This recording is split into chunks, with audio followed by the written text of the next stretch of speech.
কিন্তু আমার মাঝে দাওয়াতের কোনো প্রবল আগ্রহ ছিল না, আল্লাহর বাণী ছড়িয়ে দেওয়ার কোনো প্রবল উদ্দীপনা ছিল না। আমি চাইলে রোলস রয়েস গাড়িতে ভ্রমণ করতে পারি, রোলস রয়েসের মালিক হওয়ার ক্ষমতা আমাদের আছে, কিন্তু জীবনকে সাধারণ রাখার জন্য এবং আমাদের চাহিদা সীমিত রাখার জন্য আমরা একটি ছোট টয়োটা গাড়ি ব্যবহার করি। আমি এবং আমার পরিবার 2016 সালে ভারত থেকে মালয়েশিয়ায় হিজরত করি। তখন আমরা বুঝতে পেরেছিলাম যে 1 বছরেরও বেশি সময় ধরে আমাদের কোনো আয় ছিল না। হৃদয়ের প্রশান্তি।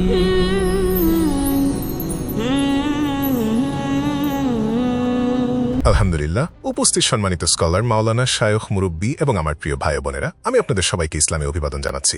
বিশেষ করে ডক্টর ইসরার আহমদের বৈপ্লবিক প্রচেষ্টার পুনর্জাগরণ এবং মানুষকে পুনরায় কোরআনের দিকে ফিরিয়ে আনার আন্দোলনের 50 বছর পূর্তি উপলক্ষে এই সংক্ষিপ্ত ভিডিওটি রেকর্ড করতে পারা আমার জন্য অত্যন্ত আনন্দ ও সম্মানের বিষয়। আমি বর্তমানে মালয়েশিয়ায় আছি এবং ডক্টর ইসরার, আল্লাহ তার প্রতি রহম করুন, এর ছেলে আসিফের অনুরোধে এই ভিডিও রেকর্ডিংটি করতে পেরে আমি আনন্দিত। সে আমাকে এই বিশেষ উপলক্ষের জন্য 10 থেকে 15 মিনিটের একটি ছোট রেকর্ডিং করার অনুরোধ করেছিল, যা আগামী 27 আগস্ট পাকিস্তানের লাহোরে সম্প্রচারিত হবে। ডক্টর ইসরার আহমদের সাথে আমার মিথস্ক্রিয়া এবং বিভিন্ন ঘটনার কথা আমি বরাবরই বলে আসছি। তিনি ছিলেন সেই ব্যক্তিদের মধ্যে অন্যতম যিনি আমাকে অনুপ্রাণিত করেছিলেন এবং আমার একজন পূর্ণকালীন দায়ী ইসলাম প্রচারক হওয়ার পেছনে তার অবদান ছিল। আপনারা জানেন যে আমাকে অনুপ্রাণিত করা আরেকজন ব্যক্তি ছিলেন শায়খ আহমেদ দিদাত, এবং 1987 সালে তাঁর সাথে প্রথমবারের মতো দেখা হওয়ার পর তিনি আমাকে একজন দেহের ডাক্তার থেকে আত্মার ডাক্তারে রূপান্তরিত করেছিলেন। সে সময় আমি এমবিবিএস-এর 2য় বর্ষের ছাত্র ছিলাম, আর আমাকে অনুপ্রাণিত করা অন্য ব্যক্তিটি ছিলেন ডক্টর ইসরার আহমদ। আমি 1991 সালে প্রথমবারের মতো ডক্টর ইসরার আহমদের সাথে সাক্ষাৎ করি, সম্ভবত আমার দাওয়াতি কাজ শুরু করার প্রায় 3 বছর পর। আমি শায়খ দিদাতের সাথে 1987 সালের ডিসেম্বরে দেখা করেছিলাম, অর্থাৎ শায়খ দিদাতের সাথে সাক্ষাতের 3 বছর বা 3.5 বছর পর আমি ডক্টর ইসরার আহমদের সাথে দেখা করি। শায়খ দিদাতের সাথে সাক্ষাতের পর আমি দাওয়াতের কাজে জড়িয়ে পড়ি। এর আগে আমি ছিলাম একজন সাধারণ ভালো মুসলিম, যে দিনে 5 ওয়াক্ত নামাজ পড়ত এবং রমজান মাসে রোজা রাখত, কিন্তু আমার মাঝে দাওয়াতের কোনো প্রবল আগ্রহ ছিল না, আল্লাহর বাণী ছড়িয়ে দেওয়ার কোনো প্রবল উদ্দীপনা ছিল না। শায়খ দিদাতের সাথে দেখা করার পর এবং তার বক্তব্য শোনার পর আমি অনুপ্রাণিত হই এবং মেডিকেল কলেজে দাওয়াতি কাজ শুরু করি। এরপর যে ব্যক্তির বক্তব্য আমাকে অনুপ্রাণিত করেছিল তিনি হলেন ডক্টর ইসরার আহমদ, আর স্বাভাবিকভাবেই আমাকে তার বক্তব্যগুলো উর্দুতে শুনতে হতো, আর সেটাই আমাকে পাকিস্তান সফরে যেতে অনুপ্রাণিত করেছিল। প্রকাশ্য জনসমক্ষে লেকচার দেওয়া শুরু করার আগে আমি কেবল একবারই পাকিস্তানে গিয়েছিলাম, সেটা ছিল 1991 সালে। আমি লাহোরে গিয়েছিলাম এবং তাঁর সাথে দেখা করেছিলাম। তিনি আমাকে জিজ্ঞেস করেছিলেন, বেটা, তুমি পাকিস্তানে কেন এসেছ? আমি বলেছিলাম, বিভিন্ন ইসলামিক সংগঠন পরিদর্শন করতে এসেছি। তখন তিনি বলেছিলেন যে পাকিস্তান মানে হল আবহ সঙ্গীত, এবং তার কথাগুলো শোনার পর আমি বুঝতে পেরেছিলাম তিনি কি বোঝাতে চাইছিলেন। তিনি একটি বিপ্লব আনতেছিলেন। তিনি চেয়েছিলেন এই উম্মাহ যেন পুনরায় কুরআনের দিকে ফিরে আসে, সহিহ হাদিসের দিকে ফিরে আসে এবং সুন্নাহর দিকে ফিরে আসে, আর তাঁর বক্তব্যগুলো থেকে আপনারা সেটা বুঝতে পারবেন। যখন আমি তার বক্তব্য শুনি, মাশা আল্লাহ, তিনি ছিলেন একজন চমৎকার বাগ্মী। আমাদের কাছে থাকা বহু উর্দু বক্তাদের সংগ্রহের মধ্যে, এমনকি উর্দু ভাষাভাষীদের মধ্যেও তাঁর যে বাগ্মিতা ও বক্তৃতার ক্ষমতা ছিল তা ছিল অতুলনীয়। তিনি যে প্রবল আবেগ ও উদ্দীপনা নিয়ে কথা বলতেন তা ছিল বিস্ময়কর। আমি তার শত শত ভিডিও টেপ দেখেছি। স্বাভাবিকভাবেই ভিডিও টেপ দেখার মাধ্যমেই তার সাথে আমার প্রথম পরিচয় ঘটে, এবং এরপর 1991 সালে আমি ব্যক্তিগতভাবে তার সাথে সাক্ষাৎ করি। যখন তার সাথে আমার দেখা হলো, আমি তার অনাড়ম্বর ও সাধারণ জীবনযাপন দেখে মুগ্ধ হয়েছিলাম। তিনি আমাকে আমার সম্পর্কে জিজ্ঞেস করেছিলেন। তখন আমি বলেছিলাম যে আমি সবেমাত্র আমার এমবিবিএস পরীক্ষা শেষ করেছি এবং আমি আমার চিকিৎসা পেশা চালিয়ে যাওয়ার পাশাপাশি একজন পার্ট টাইম দায়ী হওয়ার ইচ্ছা পোষণ করি, কারণ আমার বাবা ছিলেন একজন ডাক্তার, তিনি একজন মনোরোগ বিশেষজ্ঞ ছিলেন, এবং আমার বড় ভাইও একজন ডাক্তার, তাই ডাক্তারি পেশাটা আমাদের পরিবারের সাথেই যুক্ত ছিল। তখন তিনি আমাকে বলেছিলেন, বেটা, আমি নিজে অনেক চেষ্টা করেছি, কিন্তু দুটো কাজ একসাথে সফলভাবে চালিয়ে যেতে পারিনি। তুমি যদি এই দুটোর মধ্যে কোনো একটিতে বিশেষজ্ঞ হতে চাও, তবে তোমাকে যে কোনো একটি বেছে নিতে হবে। তাঁর এই কথাটি আমার মনে গভীরভাবে রেখাপাত করে, আর স্বাভাবিকভাবেই আমি একজন পূর্ণকালীন দায়ী হওয়ার জন্য আমার বাবা মাকে রাজি করিয়ে ফেলি।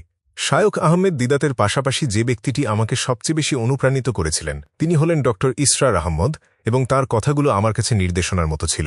আমি আর বেশি সময় নষ্ট করিনি। তিনি এই দুটো কাজ একসাথে করতে গিয়ে প্রায় 7 বছর ব্যয় করেছিলেন, কিন্তু আমি যখন ফিরে যাই, আমি আমার ইন্টার্নশিপ শেষ করি। আমি যখন তার সাথে দেখা করেছিলাম তখন আমার ইন্টার্নশিপ চলছিল। এরপর আমি হয়তো 1 বছরেরও কম সময় ডাক্তারি প্র্যাকটিস করেছিলাম। যেহেতু আমার বাবা একজন ডাক্তার ছিলেন এবং তার খুব ব্যস্ত প্র্যাকটিস ছিল, তাই আমরা একটি প্যাথোলজিক্যাল ল্যাব শুরু করেছিলাম, যেখানে আমার ভাইও যুক্ত ছিলেন। এরপর আমরা কিছুদিন প্র্যাকটিস করেছিলাম, কিন্তু তা খুব বেশি দিনের জন্য নয়। তিনি আমাকে একটি কথা বলেছিলেন এবং তাঁর সেই উপদেশটি আমার মগজে গেঁথে গিয়েছিল। তিনি বলেছিলেন, ছেলে, তুমি যদি একজন সফল দায়ী হতে চাও তবে তোমাকে তোমার জীবনকে অনাড়ম্বর ও সাদাসিধে করতে হবে।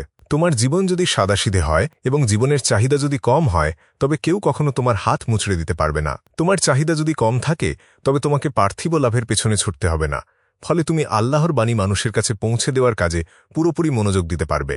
সাদাসিধে জীবনযাপন করার বিষয়ে তাঁর দেওয়া এই অসাধারণ উপদেশটি আমার মনে গেঁথে গিয়েছিল। আল্লাহ আমাদের এবং আমার বাবাকে অনেক রহমত দিয়েছিলেন, আমাদের সব ধরনের সুযোগ সুবিধা ছিল এবং আমাদের একটি রমরমা ব্যবসাও ছিল, কিন্তু তাঁর এই উপদেশটি আমার মাথায় স্থায়ী হয়ে গিয়েছিল। আর সেই কারণেই আমি সিদ্ধান্ত নিয়েছিলাম যে আমি একটি সাধারণ জীবনযাপন করব। আমি কোনো ব্র্যান্ডের দামি পোশাক পরি না, পোশাক অবশ্যই ভালো মানের হয়, তবে কোনো নির্দিষ্ট ব্র্যান্ডের বা খুব দামি কিছু নয়। আর এই চিন্তাধারাই আমাকে এমন একটা জায়গায় নিয়ে গেছে যে আমার কাছে থাকা গাড়িটার ক্ষেত্রেও একই কথা প্রযোজ্য। আল্লাহ আমাদের এতটাই সামর্থ্য দিয়েছেন যে আমি চাইলে রোলস রয়েস গাড়িতে ভ্রমণ করতে পারি। আলহামদুলিল্লাহ, একটি রোলস রয়েসের মালিক হওয়ার ক্ষমতা আমাদের আছে, কিন্তু জীবনকে সাধারণ রাখার জন্য এবং আমাদের চাহিদা সীমিত রাখার জন্য আমরা একটি ছোট টয়োটা গাড়ি ব্যবহার করি। আর এই কারণেই আজকে আমরা এই অবস্থানে। আমার এখনও মনে পড়ে যখন আমরা হিজরত করেছিলাম, আমি এবং আমার পরিবার 2016 সালে ভারত থেকে মালয়েশিয়ায় হিজরত করি। তখন আমরা বুঝতে পেরেছিলাম যে 1 বছরেরও বেশি সময় ধরে আমাদের কোনো আয় ছিল না, কিন্তু যেহেতু আমরা সাধারণ জীবনযাপনে অভ্যস্ত ছিলাম তাই আমাদের কাছে এটা মোটেও কঠিন মনে হয়নি। বোম্বেতে থাকতে আল্লাহ আমাদের সব ধরনের নিয়ামত দান করেছিলেন এবং আমরা খুব আনন্দিত ছিলাম যে আমরা আল্লাহর সন্তুষ্টির জন্য সেসব কিছু ত্যাগ করেছিলাম। হিজরত করার সময় আমাদের যা কিছু সম্পদ ছিল তা সবই আমরা আল্লাহর রাস্তায় কুরবানি করে দিয়েছিলাম। আর ডক্টর ইসরার আহমদের সেই উপদেশটি আমাদের জন্য একটি আশীর্বাদ স্বরূপ ছিল। পরবর্তীতে তাঁর সাথে দেখা করার পর আমি যখন ভারতে ফিরে আসি তখন আমি দাওয়াতের কাজে আরও বেশি যুক্ত হয়ে পড়ি এবং আমরা চিন্তা করি যে আমরা তার টেপগুলো মানুষের কাছে পৌঁছাব। আমি বিভিন্ন কেন্দ্র থেকে তার ভিডিও টেপ সংগ্রহ করতে শুরু করি। লাহোর হোক বা করাচি, আমি আমেরিকার শিকাগো শাখা ও নিউ ইয়র্ক শাখায় গিয়েছি এবং বিশ্বের বিভিন্ন প্রান্তে তার যতগুলো কেন্দ্র ছিল সবখান থেকেই আমি টেপ সংগ্রহ করেছি। সমগ্র বিশ্বে আমাদের কাছেই ডক্টর ইসরার আহমদের ক্যাসেটের সবচেয়ে বড় সংগ্রহ ছিল, এমনকি তার নিজের সেন্টারের চেয়েও বেশি, কারণ তার সেন্টারগুলো বিভিন্ন জায়গায় বিভক্ত ছিল, কিন্তু আমাদের এক ছাদের নিচেই ইংরেজি এবং উর্দুতে ডক্টর ইসরার আহমদের শত শত টেপের সবচেয়ে বড় সংগ্রহ ছিল। আমরা সেগুলো ভিডিও ক্যাবলে সম্প্রচার করতে শুরু করি এবং বোম্বেতে তিনি ব্যাপক জনপ্রিয়তা লাভ করেন। এরপর 2003 বা 2004 সালের দিকে আমরা তাঁকে বোম্বেতে আমন্ত্রণ জানাই এবং তিনি প্রায় 3 সপ্তাহের জন্য লেকচার দিতে ভারতে আসেন। আলহামদুলিল্লাহ, আমি ডক্টর ইসরার আহমদের সাথে পুরো 3 সপ্তাহ সময় কাটিয়েছিলাম এবং তার কাছ থেকে অনেক কিছু শিখেছিলাম। তার সাধারণ জীবনযাপন, যে আবেগ নিয়ে তিনি বক্তৃতা দিতেন, ভিডিওতে আমি যা দেখেছিলাম এবং সরাসরি তার মুখ থেকে যা শুনেছিলাম তা থেকে আমি বুঝতে পেরেছিলাম যে তার 3টি বিষয়ে বিশেষ পাণ্ডিত্য ছিল। 1 নম্বর হল কুরআনের তাফসির।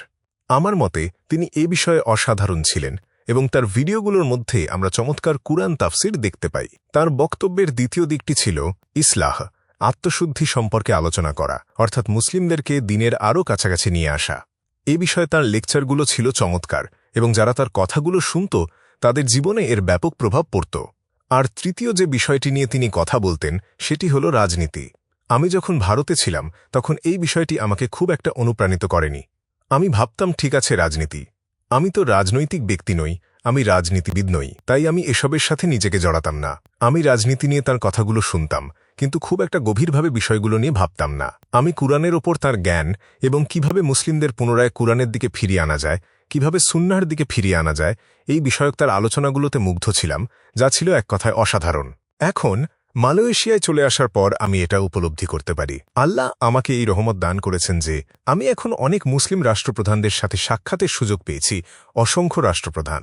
এখন আমি বুঝতে পারি এবং যখন আমি রাজনীতি নিয়ে তার সেই বক্তব্যগুলো স্মরণ করার চেষ্টা করি সেগুলো সত্যিই অবিশ্বাস্য মনে হয়। আমার মনে আছে 1995 সালের দিকে তিনি ভারতের রাজনীতি নিয়ে কথা বলেছিলেন। তিনি বলেছিলেন যে ভারতে বিজেপি দলের মাত্র 2টি আসন আছে, কিন্তু খুব শীঘ্রই তারা ক্ষমতায় আসবে এবং তারা দেশটি শাসন করবে। তখন আমি ভেবেছিলাম, এটা কিভাবে সম্ভব?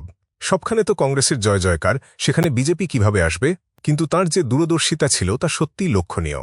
এখন আমি আফসোস করি কেন আমি তার সাথে এই তৃতীয় বিষয়টি নিয়ে আলোচনা করিনি। আমি তার সাথে কুরআন নিয়ে আলোচনা করেছি, ইসলামের অন্যান্য দিক নিয়ে আলোচনা করেছি এবং সত্যিই তার কাছ থেকে প্রচুর জ্ঞান অর্জন করেছি, কিন্তু রাজনীতির ক্ষেত্রে আমার খুব একটা আগ্রহ ছিল না, কারণ আমি ভাবতাম দাওয়াহার সাথে রাজনীতির কি সম্পর্ক।